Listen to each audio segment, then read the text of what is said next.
আন-নাজরু ইলাল কাবাতি ইবাদাতুন, কাবাগরের দিকে তাকানো ইবাদত। তাকানোর সাথে সাথে যে দোয়া করবেন প্রথম তাকানোতে, সেই দোয়া সাথে সাথে কবুল।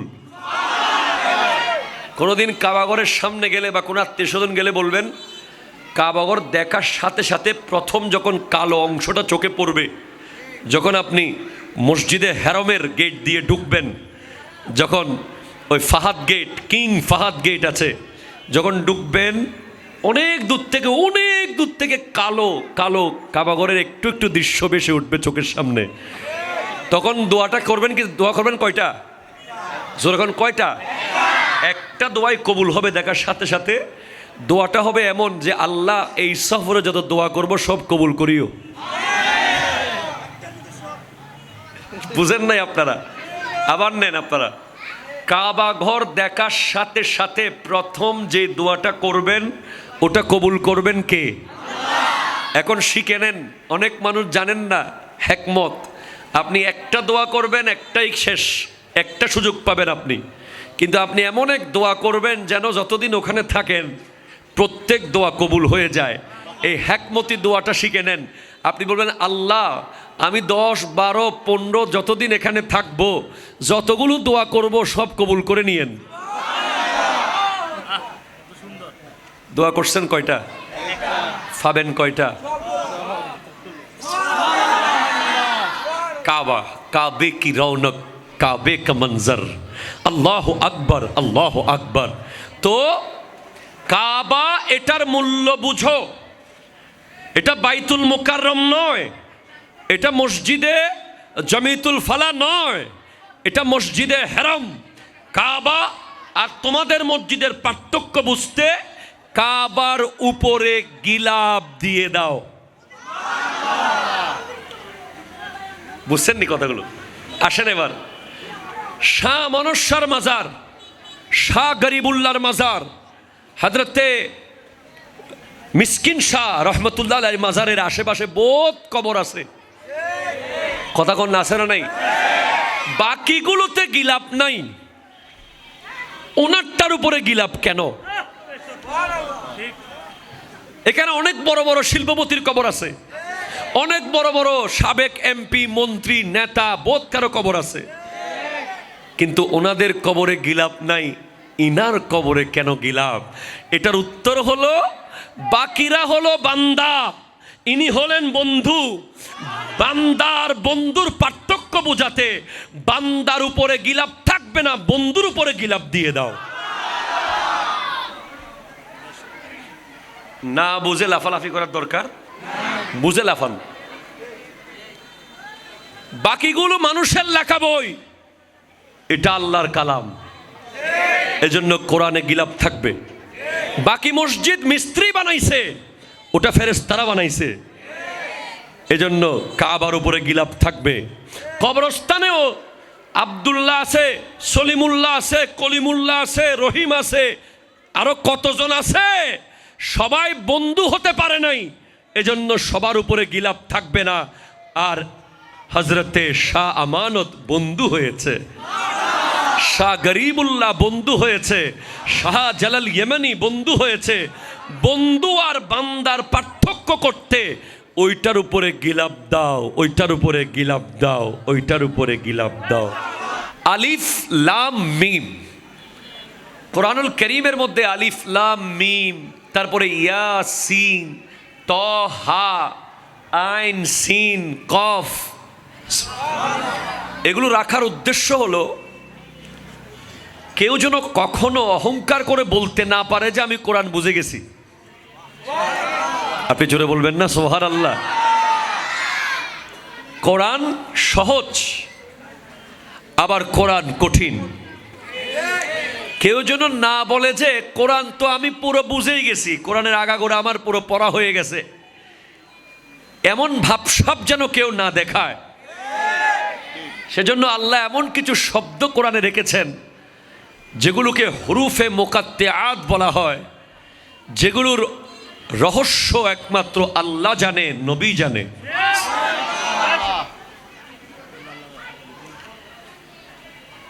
এবং কেউ যেন না বলে নবী আর আমরা এক। কথা বুঝতে পারেন নাই? নবীজির ইলম আর আমাদের ইলম এক, এমন কথা বলার সাহস যেন কেউ না করে। এজন্য আলিফ লাম মিম রাখা হয়েছে, যেটার ইলম একমাত্র আল্লাহ নবীকেই জানিয়েছেন।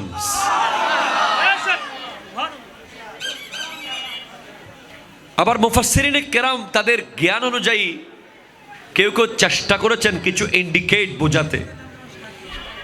আলিফ দ্বারা আল্লাহ, লাম দ্বারা জিবরিল আলাইহিস সালাম, মিম দ্বারা মুহাম্মদুর রাসূলুল্লাহ সাল্লাল্লাহু আলাইহি ওয়াসাল্লাম। জোরে বলেন সুবহানাল্লাহ। অর্থাৎ এই পুরো কোরআনটা জিবরিল আল্লাহর কাছ থেকে এনেছেন, নবীজিকে দিয়েছেন। আমি এর বেশি আর বেশি গভীরে যাব না, রিস্কি জায়গা এটা। আলিফ লাম মিম। যালিকাল কিতাবু, এই কিতাবটা, লা রাইবা ফিহি, দেয়ার ইজ নো ডাউট, এই বইয়ে কোনো সন্দেহ নাই। আপনি পৃথিবীর যে কোনো বই পড়েন, যতক্ষণ আপনি শেষ করবেন না ততক্ষণ আপনি বলতে পারবেন না যে এই বইয়ে কোনো সন্দেহ নাই। আপনাকে বইটা আগা গোড়া শেষ করতে হবে, দেন আপনি বলবেন আপনার ছেলেকে, আব্বু তুমি বইটা পড়তে পারো। আপনি আপনার ছাত্রকে বলবেন, আমার প্রিয় ছাত্ররা তোমরা এই বইটা পড়তে পারো, যদি আগে আপনি পুরোটা পড়ে শেষ করতে পারেন। না হলে কোনো বই নিজে শেষ না করে কাউকে পড়তে বলা ঠিক নয়। ঠিক কিনা কথা বলেন? আপনি হয়তো প্রথম 2-3 পৃষ্ঠায় খুব ভালো ভালো লেখা পেয়েছেন, একটু ভিতরে গিয়ে দেখবেন ইমান বিধ্বংসী লেখা। কথা কন না? একটু ভিতরে গিয়ে দেখবেন ইসলাম বিরোধী কথা, একটু ভিতরে গিয়ে দেখবেন অন্য কারো এজেন্ডা এসে গেছে। সৌদি আরবে যখন আমরা যাই উমরা করতে, মদিনাতুল মুনাওয়ারায় কিছু লাল রুমালওয়ালা হুজুর থাকে, তারা প্রথমে আপনাকে ধরবে, ধরে বলবে নামাজের মূল্য বুঝাবে, কবরের কথা বলবে, তারপরে আপনাকে জিকিরের মূল্য বলবে, সব কিছু বলে আপনি একেবারে নরম হয়ে যাবেন। আহারে, নামাজের কি মূল্য দিচ্ছে, নামাজ নিয়ে কি সুন্দর বয়ান দিচ্ছে। কিছুক্ষণ পরে গিয়ে বলবে আপনাকে এই সবুজ গম্বুজটা শিরিক। আপনি বুঝতে পারতেছেন কথাটা? আমার সাথে হয়েছে এরকম। প্রথমে আপনাকে একদম মানে এমনভাবে বয়ান দেবে, আপনি বলবেন যে কত ভালো ভালো, কি সুন্দর কথা বলতেছে। শেষে গিয়ে বলবে মদিনা শরীফের রওজার দিকে তাকিয়ে দোয়া করিও না। নাউজুবিল্লাহ, জোরে বলেন না। এটা বলে আপনার ঈমান, আকীদা, প্রেম নষ্ট করবে। সেজন্য যে কোনো বই প্রথম কয়েক পৃষ্ঠা পড়ে আপনি সিদ্ধান্ত নিতে পারবেন না বইটা কেমন। কিন্তু পৃথিবীতে একটা বই আছে, একটা কিতাব আছে, যেটা পরের পৃষ্ঠা পড়ার আগেই আপনাকে মেনে নিতে হবে এখানে কোনো সন্দেহ নাই। এই কিতাব যাতে কোনো সন্দেহ নাই, এতটুকুতেই আপনাকে মানতে হবে এই কিতাবে কোনো সন্দেহ নাই নাই নাই। যদি আপনি মনে করেন যে আমি আগে পড়ি পরে দেখবো সন্দেহ আছে কিনা, তাহলে আপনার ঈমান থাকবে না। কারণ এটা আল্লাহর কোরআন। সুবহানাল্লাহ, জোরে বলেন। আমাদের দেশে আমরা মাজারে গিলাপ আছে না? গিলাপ, শাহে আমানতের মাজারে গিলাপ আছে না? অনেক বড় বড় অলিদের মাজারে কি আছে? গিলাপ আছে। হ্যাঁ, অলি যদি হক হয়, গিলাপের তলে যিনি আছেন উনি যদি সত্যিকারের ওলি হয়, তাহলে গিলাপে কোনো অসুবিধা। কিন্তু নিচে কোনো অনেক জায়গায় আছে, নিচে কোনো মানুষই নাই। কথা বল না ভাই? তলে কোনো মানুষই নাই, এমনি একটা বানাইয়া হুরুস্তুর ব্যবসা চলতেছে। এটা ভণ্ডামি, ঠিক কিনা বলেন? যেমন শাহজালাল ইয়ামানি হক্কানি রব্বানি আল্লাহর বলি, সন্দেহ আছে কোনো? শাহ পরাণ, শাহ আমানত, শাহ সুলতান বলখি, শাহ সুলতান রুমি, শাহ মাকদুম রূপস, শাহ আলী বাগদাদি, সুবহানাল্লাহ জোরে বলেন। হযরতে আহমদুল্লাহ কাদরি, গোলামুর রহমান, সুবহানাল্লাহ জোরে জোরে বলেন। কিন্তু আপনি দেখবেন বহু জায়গায় বাংলাদেশে একটা মহিলা স্বপ্নে দেখছে ঘরের ভিতরে কবর।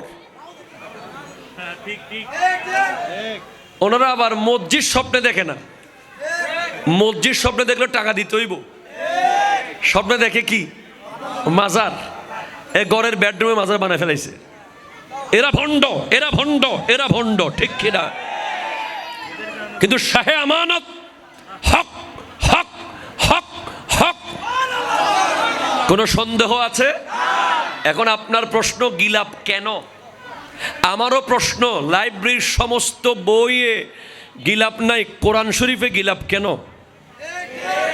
কথা কয় না, কথা কয় না, কথা কয় না। কোরআন শরীফের উপর একটা গিলাপ আছে না? আছে না নাই? কাবা শরীফের উপরে গিলাপ আছে না নাই? আপনার বউ বাজারের মসজিদের উপরে তো গিলাপ নাই। এটা আপনাকে বুঝতে হবে। লাইব্রেরির সমস্ত বই আল্লাহর কালাম না। লাইব্রেরির অন্যান্য বইগুলো জিবরিল আমিন আনে নাই। লাইব্রেরির অন্যান্য বইগুলো আমার নবীর উপর নাজিল হয় নাই। এই কোরআন আল্লাহর কিতাব, আখিরি নবী, শ্রেষ্ঠ নবীর উপর নাজিল হয়েছে। কোন একটা মূর্খ একেবারে ক্লাস 1ও পাশ করে নাই, তাকেও যদি আপনি লাইব্রেরিতে পাঠান, যাও একটা কোরআন শরীফ নিয়ে আসো, সে চোখ বন্ধ করে কোরআন শরীফ নিয়ে আসবে, ঠিক কিনা বলেন? কারণ সে জানবে যেই বইয়ের উপরে কাপড় দিয়ে মোড়ানো আছে, আদবের সাথে রাখা হয়েছে, ওটাই কোরআন। যদি আমাদের লাইব্রেরিগুলোতে অনেক সময় আমরা দেখি কোরআনকে ঠিকভাবে সম্মান করা হচ্ছে না, লাইব্রেরির দোকানদারি করতে করতে সব একই মনে করতেছে, এগুলোর জন্য জবাব দিতে হবে কিয়ামতের মাঠে।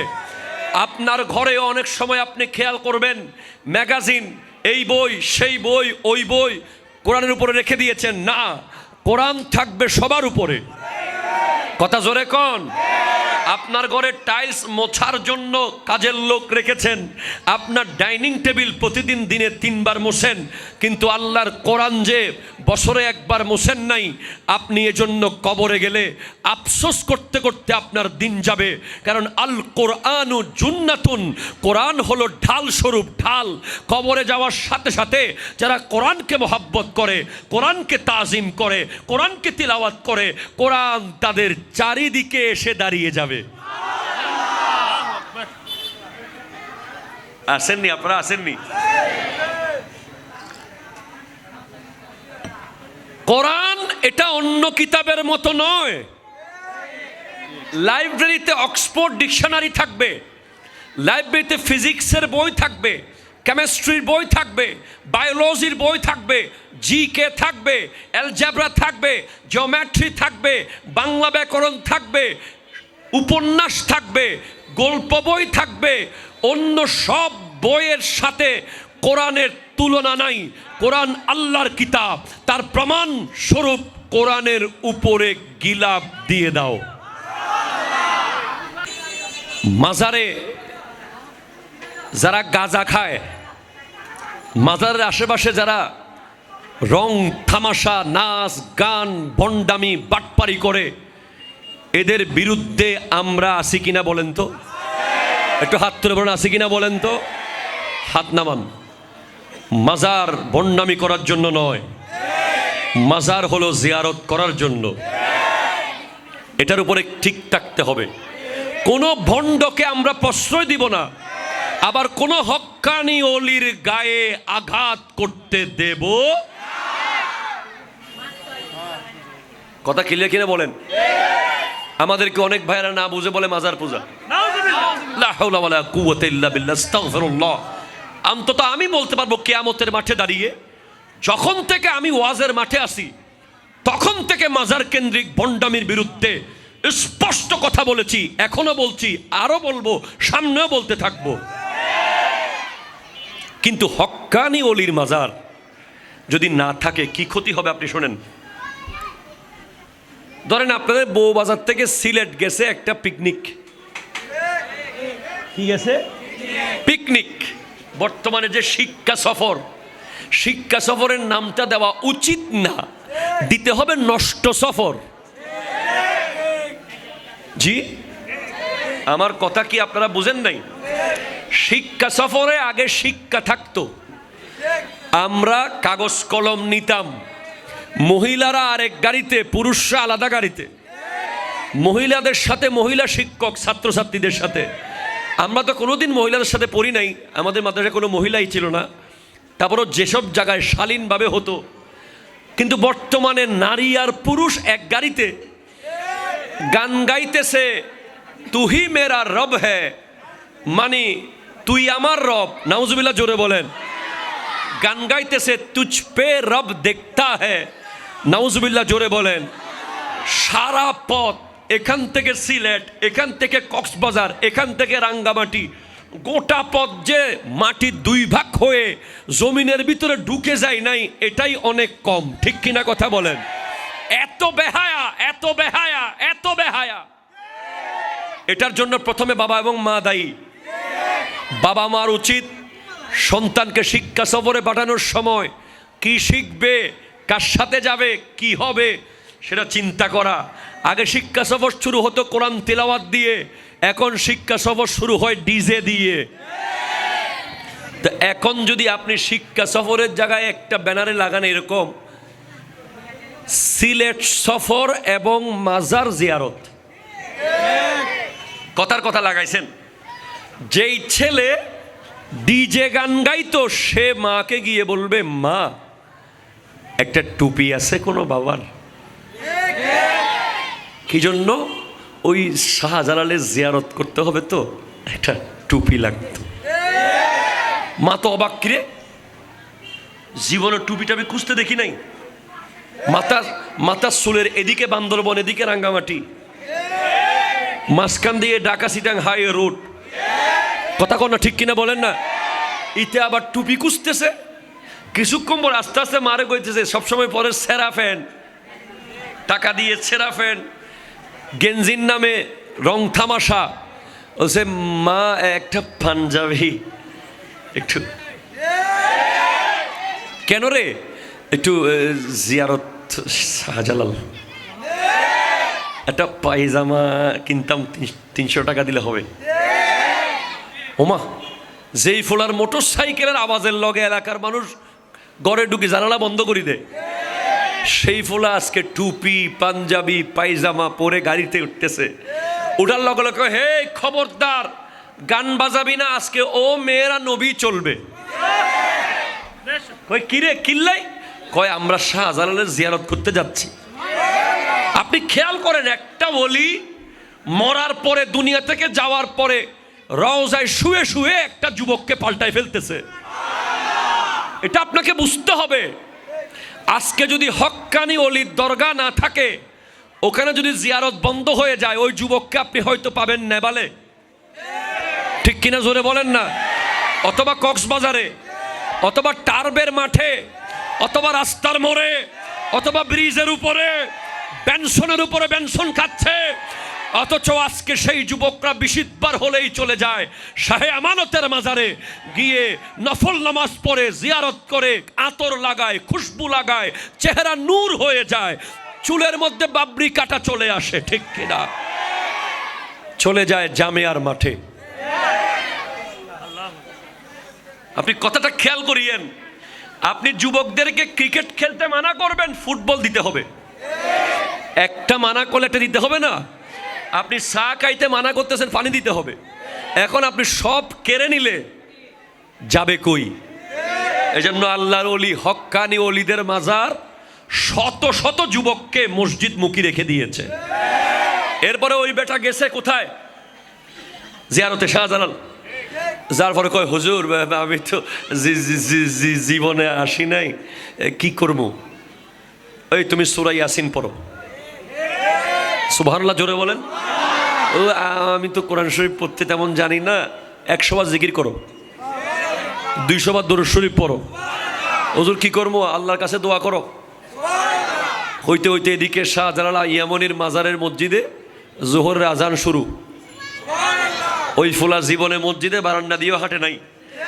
আজকে লজ্জায় বের হইতে পারতেছে না, সবাই যাচ্ছে মসজিদের দিকে। আমিও যাই নামাজটা পড়ি তাইলে। আপনি খেয়াল করেন, এরপর থেকে তার অন্তর ঘুরে যেতে পারে। শাহজালালের চেহারা দেখে লক্ষ লক্ষ মানুষ মুসলমান হয়েছে। হযরতে খাজা মঈনুদ্দিন চিশতি রহমতুল্লাহ আলাইহির চেহারা দেখে 1 কোটি ভারতীয় হিন্দু মুসলমান হয়েছে। তো ইনাদের দরগায় যদি যায় দেখবেন জুতা খুলে ফেলে, আদব চলে আসে, দৌড়াদৌড়ি কম করে, শরীর টরীর কম দেখায়, একটু ভদ্র হয়ে যায়। একজন ওলি একটা যুবককে ভদ্রতা শেখায়, নম্রতা শেখায়, অহংকার মুক্ত হওয়া শেখায়, নামাজে যেতে শেখায়, কোরআন তিলাওয়াত পড়তে বাধ্য করে, জিকির করতে বাধ্য করে। তাহলে মাজারগুলো ভেঙে ফেলবেন? ভেঙে ফেলবেন ভাই?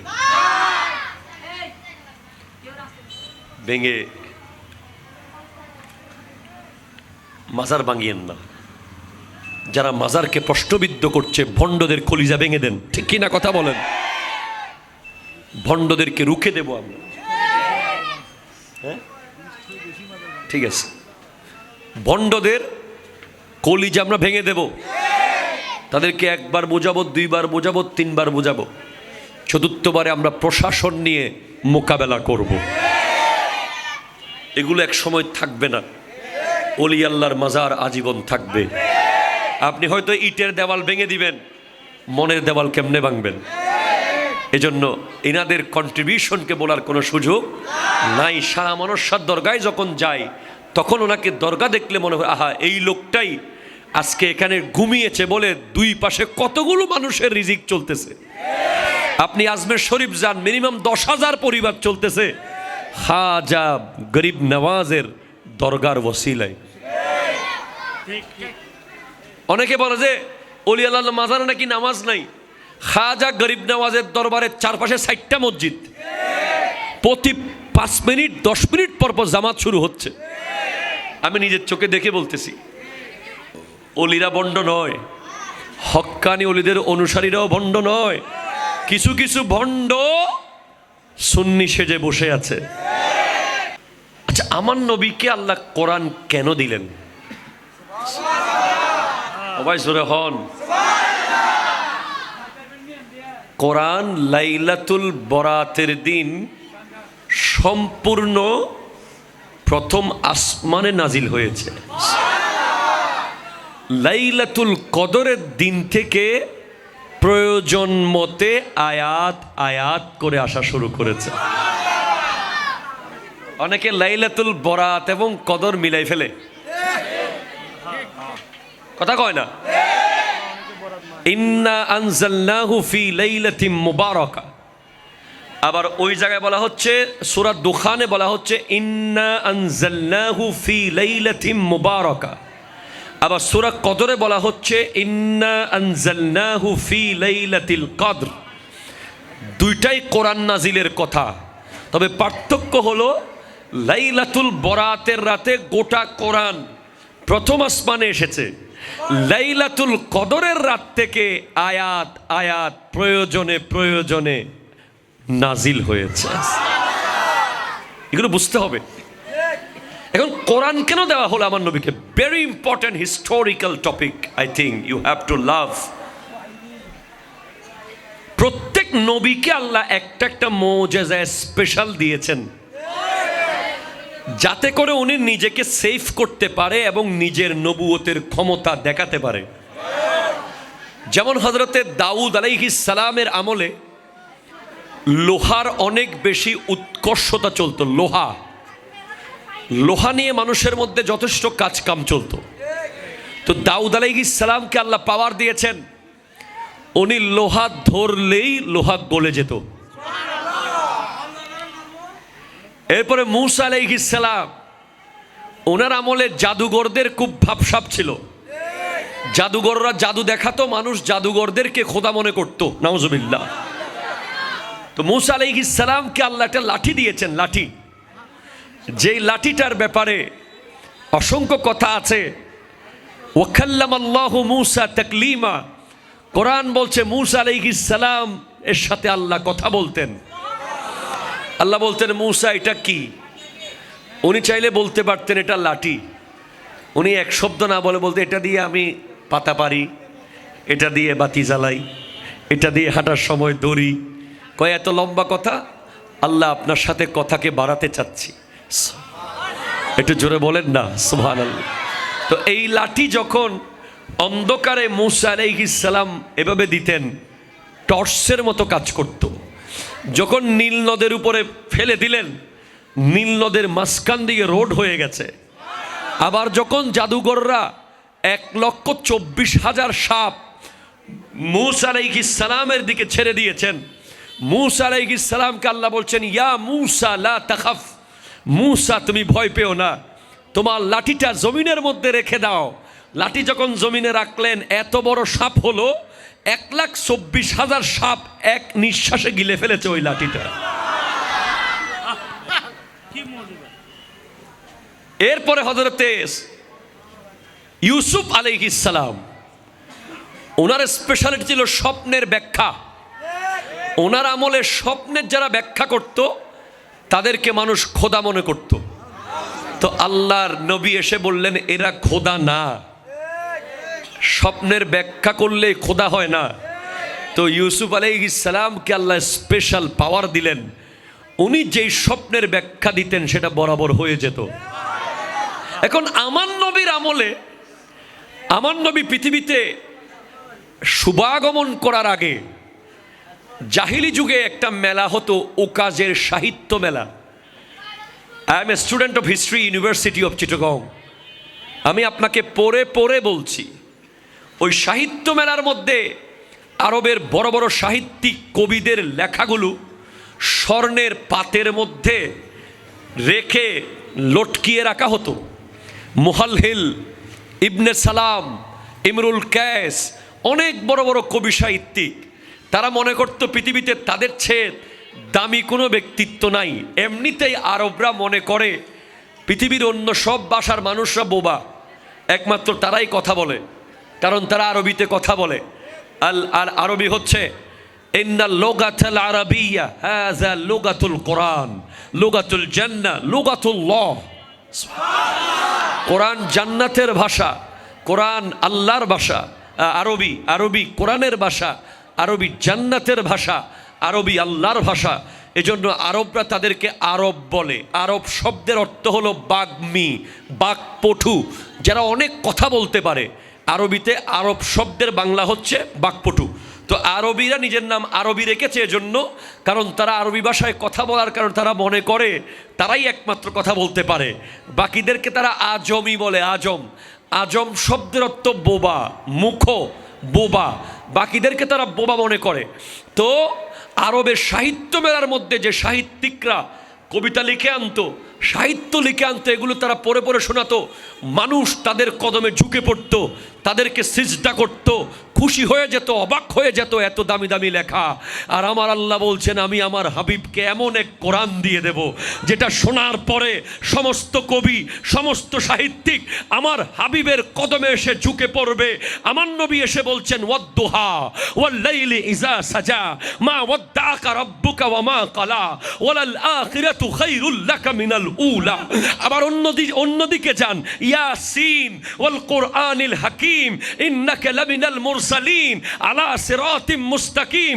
আবার আরেক দাসে যান, আর রহমান আল্লামাল কুরআন খালাকাল ইনসান আল্লামাহুল বায়ান আশ-শামসু ওয়াল কামারু বিহুসবান ওয়ান নাজমু ওয়াশ শাজারু ইয়াসজুদান। আবার আরেক দিকে গেলে আলাম তারা কাইফা ফাআলা রাব্বুকা বিআসহাবিল ফিল আলাম ইয়াজআল কাইদাহুম ফি তাদলিল ওয়া আরসালা আলাইহিম তায়রান আবাবিল তারমিহিম বিহিজারাতিন মিন সিজিল ফাজআলাহুম কাসফিম মাকুল। প্রথম আয়াত যে শব্দ দিয়ে শেষ, ছন্দ, প্রত্যেক আয়াত সেই ছন্দে।